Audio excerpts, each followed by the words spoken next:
Hello everyone. स्वागत है आपका अपने यूट्यूब चैनल द स्टडी अड्डा में। फ्रेंड्स, आज के वीडियो में हम रेलवे एनटीपीसी के एग्ज़ाम में पूछे गए प्रश्न यानी प्रीवियस ईयर क्वेश्चन को डिस्कस करेंगे, जो आने वाले एनटीपीसी एग्ज़ाम के लिए बहुत महत्वपूर्ण साबित होगा। इस प्रीवियस ईयर क्वेश्चन को लाने का पर्पज़ है कि हमें पता हो कि किस प्रकार के प्रश्न पूछे जाते हैं। साथ ही सभी एग्ज़ामों में देखा जाता है कि प्रीवियस ईयर क्वेश्चन से रिलेटेड क्वेश्चन ही अधिकतर पूछे जाते हैं। थोड़ा बहुत इधर उधर बदलाव हो सकता है। तो फ्रेंड्स, आज हम इस वीडियो में ज्योग्राफी से आए हुए प्रीवियस ईयर क्वेश्चन को डिस्कस करेंगे। इससे पहले वाले वीडियो में हमने ज्योग्राफी के previous year question part 1, part 2, part 3, part 4 को डिस्कस किया है और आज का हमारा टॉपिक ज्योग्राफी 5 होगा, जिसमें सभी ज्योग्राफी के प्रीवियस ईयर क्वेश्चन को डिस्कस किया गया है। तो फ्रेंड्स, अगर आपने ज्योग्राफी के प्रीवियस ईयर क्वेश्चन के पार्ट 1, पार्ट 2, पार्ट 3, पार्ट 4 का वीडियो नहीं देखा है तो आप मेरे चैनल पर देख सकते हैं और मैंने इसका लिंक डिस्क्रिप्शन में भी दे रखा है, तो आप डिस्क्रिप्शन के थ्रू भी देख सकते हैं। और आज इस वीडियो का पीडीएफ अगर चाहिए आपको तो टेलीग्राम ग्रुप को ज्वाइन करके पीडीएफ ले सकते हैं। टेलीग्राम ग्रुप का लिंक भी मैंने डिस्क्रिप्शन में दे रखा है। तो अब बातों को यहीं रोककर वीडियो को स्टार्ट करते हैं। फ्रेंड्स, आज हम ज्योग्राफी के सौरमंडल चैप्टर को कंप्लीट करेंगे। सौरमंडल चैप्टर से एनटीपीसी के एग्ज़ाम में जितने भी क्वेश्चन पूछे गए हैं सारे क्वेश्चन को हम लोग डिस्कस करेंगे। तो सौरमंडल चैप्टर का आज का हमारा पहला क्वेश्चन है कि जॉर्ज लामेत्रे डैश से संबंधित है। तो इसमें पूछा गया है जॉर्ज लामेत्रे किससे संबंधित है। तो जॉर्ज लामेत्रे बिग बैंग थ्योरी से संबंधित है। तो हमारा ऑप्शन नंबर सी सही हो जाएगा, बिग बैंग थ्योरी। इसकी व्याख्या देख लेते हैं। जॉर्ज लामेत्रे बिग बैंग थ्योरी से संबंधित है। यह थ्योरी ब्रह्मांड की उत्पत्ति, आकाशगंगा, सौरमंडल की उत्पत्ति से संबंधित है। बाद में रॉबर्ट वैगनर ने वर्ष 1967 में इस सिद्धांत की व्याख्या प्रस्तुत की। तो फ्रेंड्स, ये ध्यान रखिएगा कि बिग बैंग थ्योरी को जो मतलब प्रतिपादित किया था वो जॉर्ज लामेत्रे हैं और बिग बैंग थ्योरी की व्याख्या को जिसने प्रतिपादित किया था वो है रॉबर्ट वैगनर। तो इसको ध्यान में रखिएगा कि बिग बैंग थ्योरी को किसने प्रतिपादित किया था और बिग बैंग थ्योरी के सिद्धांत की व्याख्या किसने दी थी। तो ये ध्यान रखिएगा। हमारा अगला प्रश्न है हमारा ब्रह्मांड कितना पुराना है। तो हमें ये बताना है कि हमारा ब्रह्मांड जो है वो कितना पुराना है। तो हमारा ब्रह्मांड 13.7 बिलियन वर्ष पुराना है। तो हमारा ऑप्शन नंबर ए सही हो जाएगा, 13.7 बिलियन वर्ष। अगला क्वेश्चन देख लेते हैं। तो अगला क्वेश्चन दिया है कि तारे मुख्यतः किससे बने होते हैं। तो हमें ये बताना है कि तारे मुख्यतः किससे बने होते हैं। तो तारे मुख्यतः जो है वो हाइड्रोजन और हीलियम से बने होते हैं। तो हमारा ऑप्शन नंबर सी सही हो जाएगा, हाइड्रोजन और हीलियम। आइए इसकी व्याख्या देख लेते हैं। तो व्याख्या है, तारे मुख्यतः हाइड्रोजन और हीलियम से बने होते हैं। तारों में 1 से 1.5 करोड़ केल्विन तापमान पर हाइड्रोजन के परमाणु आपस में संलयनित होकर हीलियम का निर्माण करते हैं। तारों से मुक्त होने वाली ऊर्जा उष्मा प्रकाश का किरण नाभिकीय संलयन अभिक्रिया है। नाभिकीय संलयन अभिक्रिया में दो छोटे नाभिक आपस में संलयनित होकर एक भारी नाभिक का निर्माण करते हैं। तो अगला प्रश्न देख लेते हैं। अगला प्रश्न है सप्तऋषि नाम है एक डैश का। तो हमें ये बताना है कि सप्तऋषि किसका नाम है। तो सप्तऋषि एक तारामंडल का नाम है। तो हमारा ऑप्शन नंबर ए सही हो जाएगा, तारामंडल। इसकी व्याख्या दिया हुआ है कि सप्तऋषि एक तारामंडल है। इस तारामंडल में 7 चमकदार तारे शामिल हैं। अगला क्वेश्चन देख लेते हैं। अगला क्वेश्चन है मंगल ग्रह को डैश के रूप में भी जाना जाता है। तो हमें ये बताना है, क्वेश्चन में पूछ रहा है कि मंगल ग्रह को अदर किसके रूप में जाना जाता है, कि मंगल ग्रह को अन्य किसके रूप में भी जाना जाता है। तो मंगल ग्रह को लाल ग्रह के रूप में भी जाना जाता है। तो हमारा ऑप्शन नंबर सी सही हो जाएगा। इसकी व्याख्या दिया हुआ है कि मंगल ग्रह को लाल ग्रह के रूप में भी जाना जाता है। मंगल के वायुमंडल में 95.3% कार्बन डाइऑक्साइड यानी CO2, 2.7% नाइट्रोजन, 1.7% आर्गन, 0.15% ऑक्सीजन और 0.03% जल पाया जाता है। यह अपनी धुरी पर लगभग 24.6 घंटे में एक चक्कर और 686.98 दिनों में सूर्य के चारों ओर एक चक्कर लगाता है। तो अगला कोई प्रश्न देख लेते हैं। अगला प्रश्न है किस ग्रह को लाल ग्रह भी कहा जाता है? तो हमें इस प्रश्न में बताना है कि लाल ग्रह किसे कहते हैं। तो लाल ग्रह जो मंगल ग्रह को भी कहा जाता है। तो हमारा ऑप्शन नंबर डी सही हो जाएगा, मंगल ग्रह। अगले प्रश्न है अगला प्रश्न है सभी ग्रह वामावर्त परिक्रमा करते हैं सिवाय। तो सभी ग्रह वामावर्त परिक्रमा करते हैं, लेकिन ऐसे कौन से ग्रह हैं जो वामावर्त परिक्रमा नहीं करता है? तो उस ग्रह का नाम हमें बताना है। तो वो ग्रह जो है वो शुक्र और अरुण ग्रह है। तो शुक्र और अरुण ग्रह जो हैं वो दक्षिणावर्त परिक्रमा करते हैं। तो ऑप्शन में अरुण नहीं दिया है, केवल शुक्र दिया है। तो इस हिसाब से हमारा ऑप्शन नंबर सी सही हो जाएगा। तो ऑप्शन नंबर सी सही है, शुक्र ग्रह। इसकी व्याख्या देख लेते हैं। बृहस्पति, बुध एवं पृथ्वी आदि ग्रह वामावत परिक्रमा करते हैं, जबकि शुक्र एवं अरुण दक्षिणावर्त परिक्रमा करता है। शुक्र पृथ्वी की निकटतम ग्रह, सूर्य से दूसरा ग्रह और सौरमंडल का छठवां सबसे बड़ा ग्रह है। ये हमें देख लेना है। सूर्य जो पृथ्वी की निकटतम ग्रह है, सूर्य का दूसरा ग्रह है और सौरमंडल का छठवां सबसे बड़ा ग्रह है। ये ध्यान रखना है हमें। अगले प्रश्न की तरफ बढ़ते हैं। अगला प्रश्न है किस ग्रह को सुबह का तारा या शाम का तारा के रूप में जाना जाता है? तो हमें ये बताना है सुबह का तारा कौन वो तारा है जो जिसे सुबह का तारा या शाम का तारा कहते हैं। तो सुबह का तारा या शाम के तारे को हम लोग शुक्र को कहते हैं। तो शुक्र ग्रह को सुबह का तारा या शाम का तारा के रूप में जाना जाता है। तो हमारा ऑप्शन नंबर बी सही हो जाएगा, शुक्र। तो इसकी व्याख्या देख लेते हैं।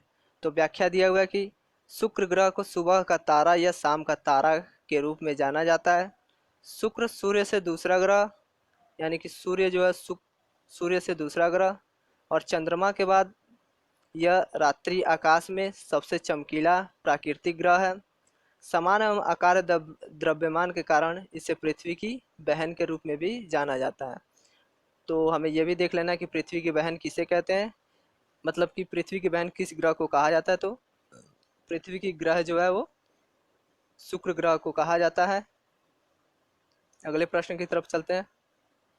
अगला प्रश्न है किस ग्रह को प्रातः संध्या का तारा कहा जाता है? तो हमें ये बताना है कि कौन वो ग्रह है जिसे प्रातः या संध्या का तारा कहा जाता है। तो वो जो ग्रह है वो वीनस है। इसकी व्याख्या सेम पिछले जैसे होगी। अगला प्रश्न है निम्न में से किस ग्रह के वातावरण में अधिकांश तौर पर कार्बन डाइऑक्साइड पाया जाता है? तो हमें इस प्रश्न में ये बताना है कि कौन सा वो ग्रह है जिसके वातावरण में अधिकांश तौर पर कार्बन डाइऑक्साइड पाया जाता है। तो वो ग्रह जो है वो शुक्र ग्रह है। तो शुक्र ग्रह के वातावरण में अधिकांश तौर पर कार्बन डाइऑक्साइड पाया जाता है। तो हमारा ऑप्शन नंबर ए सही हो जाएगा, शुक्र ग्रह। इसकी व्याख्या दिया हुआ है कि शुक्र ग्रह पर वायुमंडल का प्रभाव उपलब्ध है। इसके वायुमंडल का लगभग 90% भाग 1 किलोमीटर की ऊंचाई तक ही विस्तृत है। शुक्र के वायुमंडल में मुख्यतः कार्बन डाइऑक्साइड का ही संकेंद्रण है। शुक्र की सतह का तापमान 400 डिग्री सेल्सियस से अधिक रहता है। तो ये देख लेना, शुक्र की सतह का तापमान जो है वो 400 डिग्री सेल्सियस से अधिक रहता है। तो अगले प्रश्न की तरफ बढ़ते हैं। अगला प्रश्न है 2015 में डैश ग्रह पर जमे हुए पानी के भूमिगत ग्लेशियरों की खोज की गई थी। तो जो खोज की गई थी वो है हमारा मंगल ग्रह है। तो 2015 में मंगल ग्रह पर जमे हुए पानी के भूमिगत ग्लेशियरों की खोज की गई थी। तो हमारा ऑप्शन नंबर ए सही हो जाएगा, मंगल। इसकी व्याख्या है वर्ष 2015 में मंगल ग्रह पर जमे हुए पानी के भूमिगत ग्लेशियरों की खोज की गई थी। यह खोज अमेरिकी अंतरिक्ष संस्था नासा के नार्स रिकोनेसेंस ऑर्बिटर मिशन द्वारा की गई थी। तो अगले प्रश्न की तरफ बढ़ते हैं। अगला प्रश्न है निम्नलिखित विकल्पों में से उस एक को चुने जो भिन्न है। तो हमें इन चारों ऑप्शनों में से भिन्न चुनना है। तो इन चारों ऑप्शनों में से सबसे भिन्न कौन है ये देखा जाए। तो ऑप्शन ए दिया हुआ है शुक्र। तो शुक्र एक ग्रह है। ऑप्शन नंबर बी दिया है मंगल, तो यह भी एक ग्रह है। और ऑप्शन नंबर सी शनि दिया है, तो शनि भी एक ग्रह है। और ऑप्शन नंबर डी सूर्य दिया है, तो सूर्य ग्रह नहीं है, सूर्य एक जो है वो तारा है। तो हमारा ऑप्शन नंबर डी सही हो जाएगा क्योंकि यही सबसे भिन्न है। तो आइए इसकी व्याख्या देख लेते हैं। तो सूर्य एक तारा है, जबकि शुक्र, मंगल एवं शनि ग्रह है। सूर्य सौरमंडल का प्रधान है। इसका व्यास 13,92,000 किलोमीटर है, जो पृथ्वी के व्यास का लगभग 110 गुना है। सूर्य पृथ्वी से 13 लाख गुना बड़ा है। तो इसकी व्याख्या सही से देख लीजिएगा। अगला क्वेश्चन है, यूरेनस ग्रह की खोज किसने की थी? तो हमें ये बताना है यूरेनस ग्रह की खोज किसने की थी। तो यूरेनस ग्रह की जो खोज की थी वो सर विलियम हर्सले हैं। थोड़ा इसका पेज इधर उधर हो गया है, तो हम अगले पेज पे इसकी व्याख्या देख लेंगे। तो इसका सही आंसर हो जाएगा हमारा, यूरेनस ग्रह की खोज किसने की थी? तो इसका सही आंसर हो जाएगा, यूरेनस ग्रह की खोज सर विलियम हर्सले ने की थी। तो हमारा ऑप्शन नंबर सी सही है। तो आइए इसकी व्याख्या देख लेते हैं। यूरेनस ग्रह की खोज 1781 में विलियम हर्सले द्वारा की गई थी। इसके चारों ओर 9 बलियों में 5 बलियों का नाम alpha, beta, gamma, delta, epsilon. इसमें घना वायुमंडल पाया जाता है, जिसमें मुख्य रूप से हाइड्रोकार्बन एवं अन्य गैस होते हैं। तो इसकी व्याख्या हो गई। अगला प्रश्न देखते हैं। अगला प्रश्न है, निम्नलिखित में से कौन से ग्रह का रंग नारंगी है और उस पर सफ़ेद धारियां हैं? तो हमें ये बताना है कि वो कौन सा ग्रह है जिसका रंग नारंगी है और उस पर सफ़ेद धारियां हैं। तो वो जो है वो बृहस्पति ग्रह है। तो बृहस्पति ग्रह का रंग नारंगी है और उस पर सफ़ेद धारियां हैं। तो हमारा ऑप्शन नंबर सी सही हो जाएगा, बृहस्पति। इसकी व्याख्या देख लेते हैं। तो व्याख्या है, बृहस्पति ग्रह का रंग नारंगी है और उस पर सफ़ेद धारियां हैं। बृहस्पति सूर्य से दूरी के क्रम में पांचवा, यानी कि ये ध्यान रखिए, बृहस्पति जो सूर्य से दूरी में के क्रम में पांचवा है और सौरमंडल का सबसे बड़ा ग्रह है। इसके वायुमंडल में मुख्यतः हाइड्रोजन एवं हीलियम गैसें हैं। तो बृहस्पति के वायुमंडल में मुख्यतः जो है वो हाइड्रोजन और हीलियम गैस है। और इसके यूरोपा, कैलिस्टो, गैनीमीड समेत 67 उपग्रह हैं। ये भी ध्यान रखिएगा। अगले प्रश्न की तरफ चलते हैं। अगला प्रश्न है, निम्नलिखित गैसों में से शनि के वायुमंडल में ज़्यादातर कौन सी गैस होती है? तो हमें ये बताना है कि शनि के वायुमंडल में ज़्यादातर कौन सी गैस होती है। तो शनि के वायुमंडल में ज़्यादातर जो गैसें होती है वो है हाइड्रोजन गैस। तो हाइड्रोजन गैसों में से शनि के वायुमंडल में ज़्यादातर गैस होती है। तो हमारा ऑप्शन नंबर बी सही हो जाएगा, हाइड्रोजन। तो आइए इसकी व्याख्या देख लेते हैं। व्याख्या, शनि के वायुमंडल में 96.3% हाइड्रोजन, 3.25% हीलियम और अल्प मात्रा में मीथेन, अमोनिया आदि हैं। शनि सूर्य से दूरी के क्रम में छठवां और सौरमंडल का दूसरा सबसे बड़ा ग्रह है। तो पहला हमारा सौरमंडल का सबसे बड़ा पहला ग्रह जो था वो है बृहस्पति था और दूसरा ग्रह जो था वो है शनि है। अगला प्रश्न की तरफ चलते हैं। अगला प्रश्न दिया है, निम्नलिखित में से कौन सा ग्रह मानव द्वारा खोजा गया प्रथम ग्रह है? तो हमें ये बताना है कि वह कौन सा ग्रह है जो मानव द्वारा खोजा गया प्रथम ग्रह है। तो मानव द्वारा खोजा गया प्रथम ग्रह जो है वो है यूरेनस। तो हमारा ऑप्शन नंबर बी सही हो जाएगा, यूरेनस। इसकी व्याख्या है, मानव द्वारा खोजा गया प्रथम ग्रह यूरेनस था। इसकी खोज 1781 में विलियम हर्सले ने की थी, जबकि प्लूटो की खोज 1930 में, नेपट्यून की खोज 1846 में की गई थी। हमारा अगला प्रश्न है, निम्नलिखित ग्रहों में से अब किसे ग्रह नहीं माना जाता है? तो हमें ये बताना है कि कौन सा वो ग्रह है जिसे अब ग्रह नहीं माना जाता है। तो वो ग्रह जो है वो प्लूटो ग्रह है।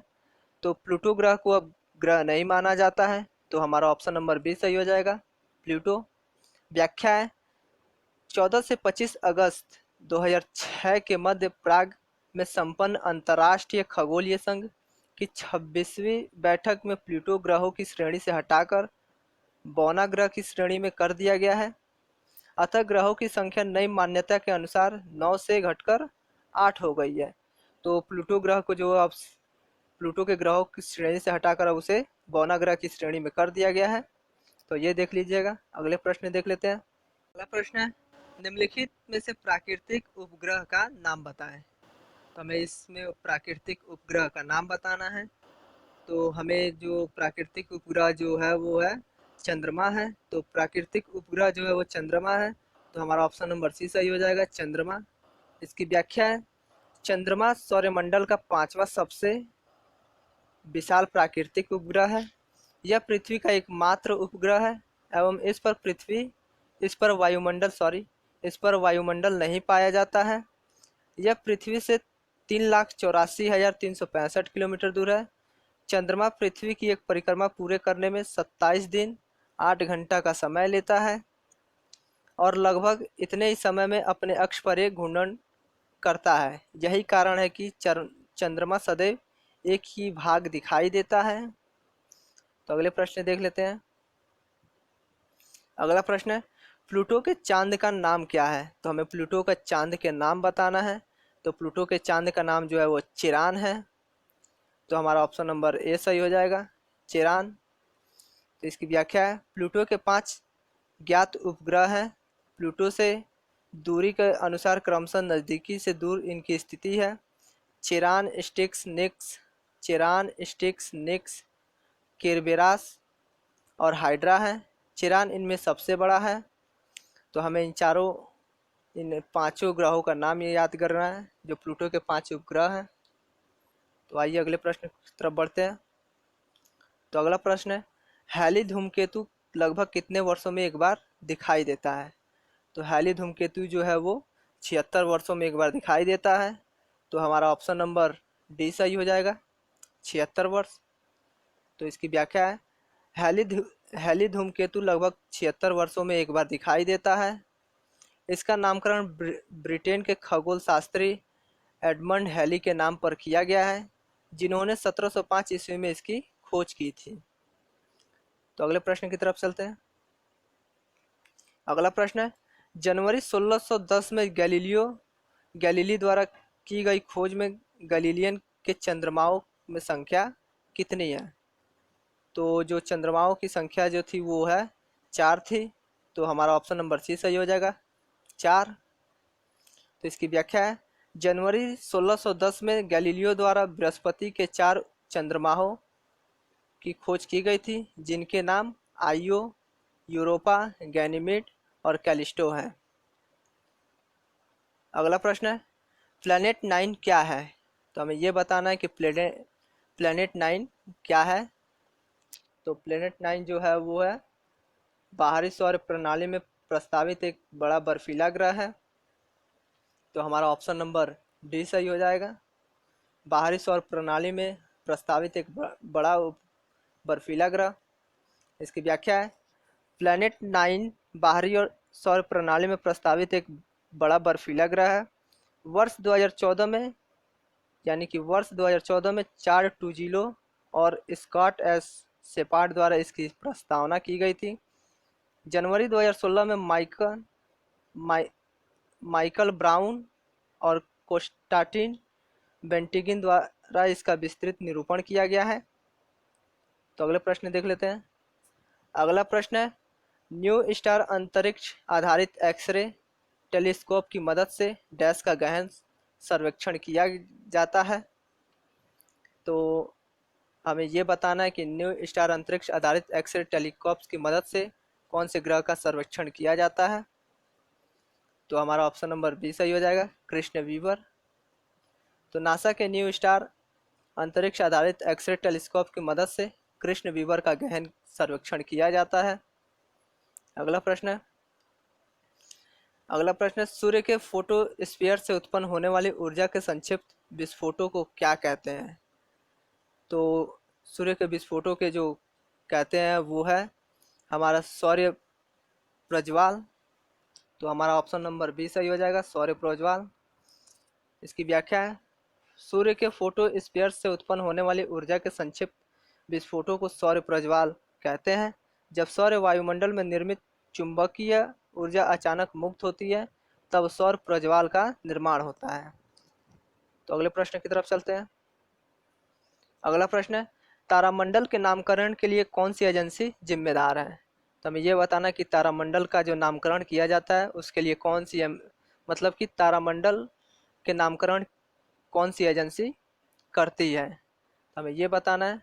तो तारामंडल के नामकरण की जो एजेंसी जिम्मेदार है वो अंतर्राष्ट्रीय खगोलीय संघ है। तो हमारा जो ऑप्शन नंबर बी सही हो जाएगा। तो इसकी व्याख्या देख लेते हैं। अंतर्राष्ट्रीय खगोलीय संघ द्वारा तारामंडल का नामकरण किया जाता है। इसकी स्थापना वर्ष 1919 में हुई थी। अगला प्रश्न है, सामान्यतः पूरे ग्रह पर लगभग समान रात और दिन को डैश कहते हैं। तो जो सामान्यतः पूरे ग्रह पर लगभग समान रात और दिन होते हैं उसको हम लोग विषुवत कहते हैं। जो 20 और 21 मार्च को और 23 और 22 सितंबर को जो है वो उस समय दिन और रात एक बराबर होते हैं। तो हमारा ऑप्शन नंबर सी सही हो जाएगा, विषुवत। तो सामान्यतः पूरे ग्रह पर लगभग समान रात और दिन को विषुवत कहते हैं। इसकी व्याख्या है, सामान्यतः पूरे ग्रह पर लगभग समान रात और दिन को विषुवत कहते हैं।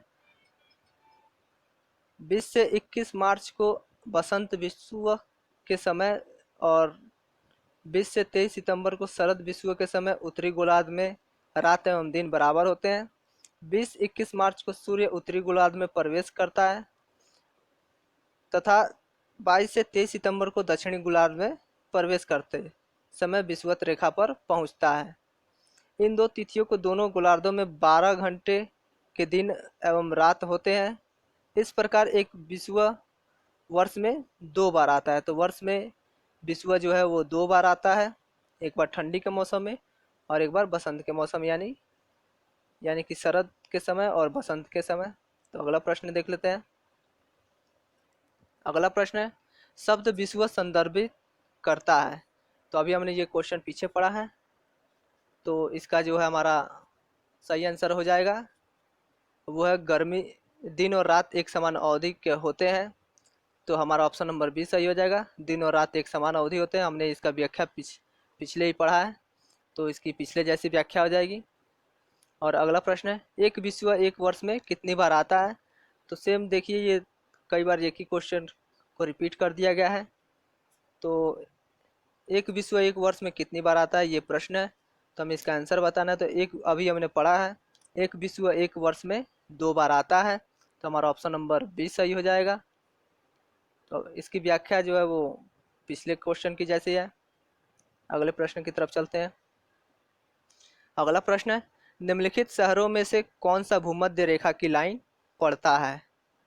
तो हमें ये बताना है कि इनमें से कौन शहर है जिसमें भूमध्य रेखा की लाइन पर पड़ता है। तो वो जो है पोंटियानक। तो पोंटियानक जो है वो भूमध्य रेखा की लाइन पर पड़ता है। तो हमारा ऑप्शन नंबर ए सही हो जाएगा।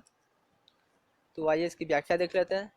तो पोंटियानक शहर भूमध्य रेखा की लाइन पर पड़ता है। इसे भूमध्य रेखीय शहर नाम से भी जाना जाता है। यह इंडोनेशिया के पश्चिमी कालीमंतन प्रांत की राजधानी है। अगला प्रश्न देख लेते हैं। अगला प्रश्न है, मिल्की वे क्या है। तो हमें ये बताना है कि मिल्की वे क्या है।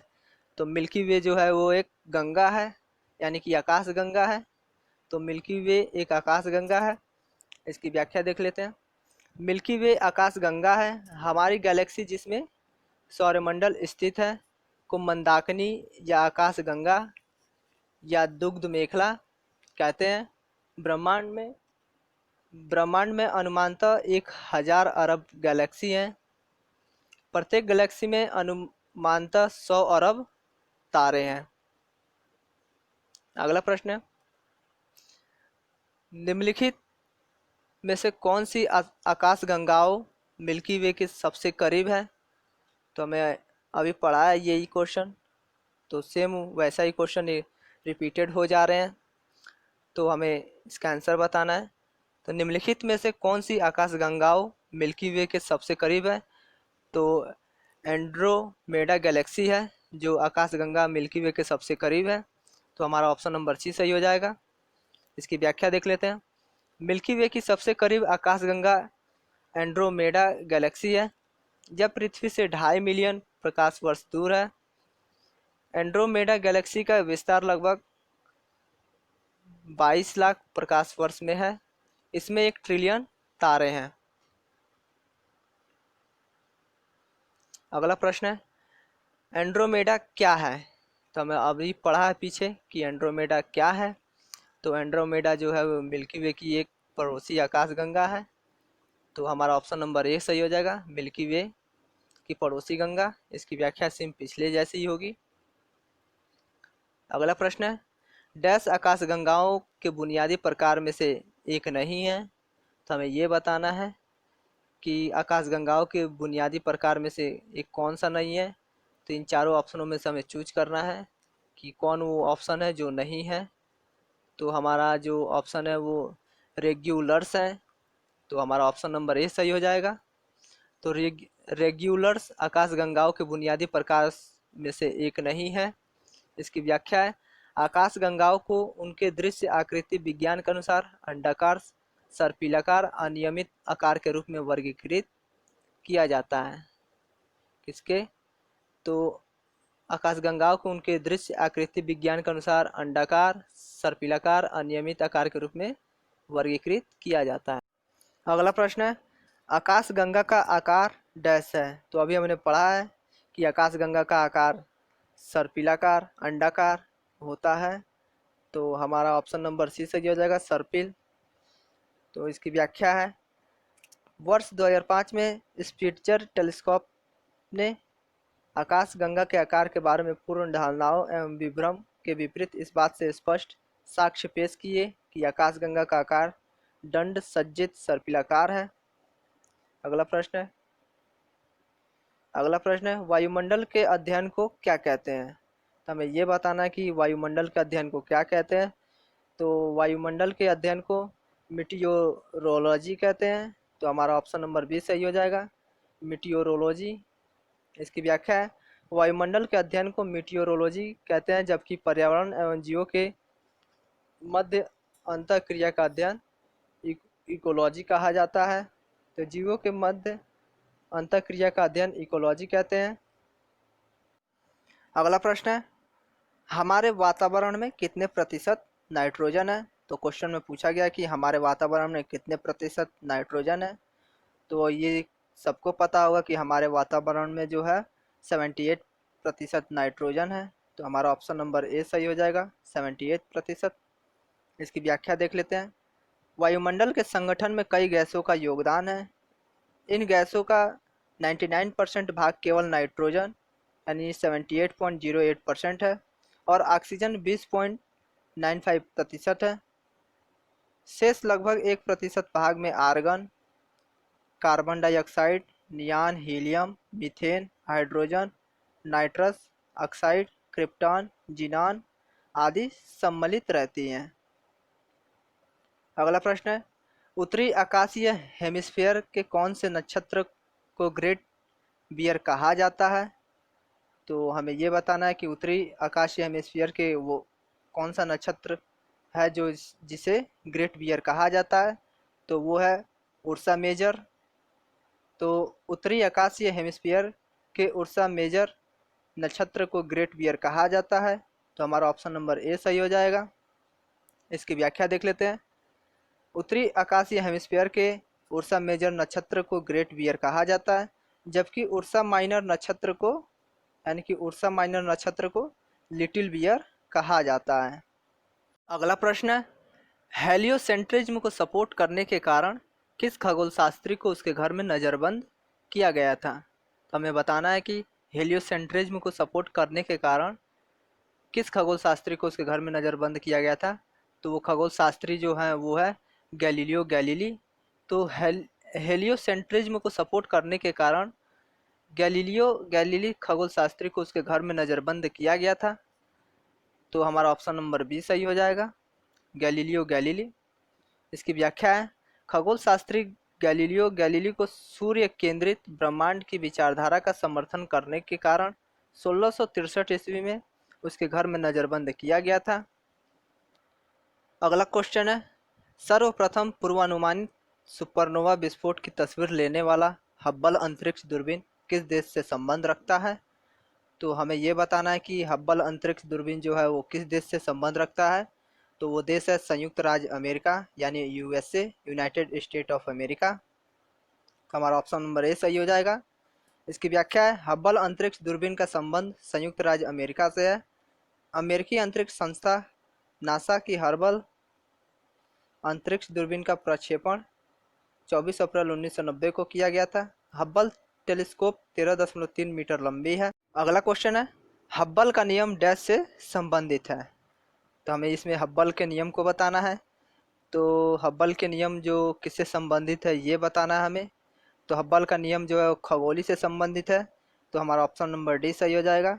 तो हब्बल का नियम खगोली से संबंधित है। इसकी व्याख्या है, हब्बल का नियम खगोली से संबंधित है।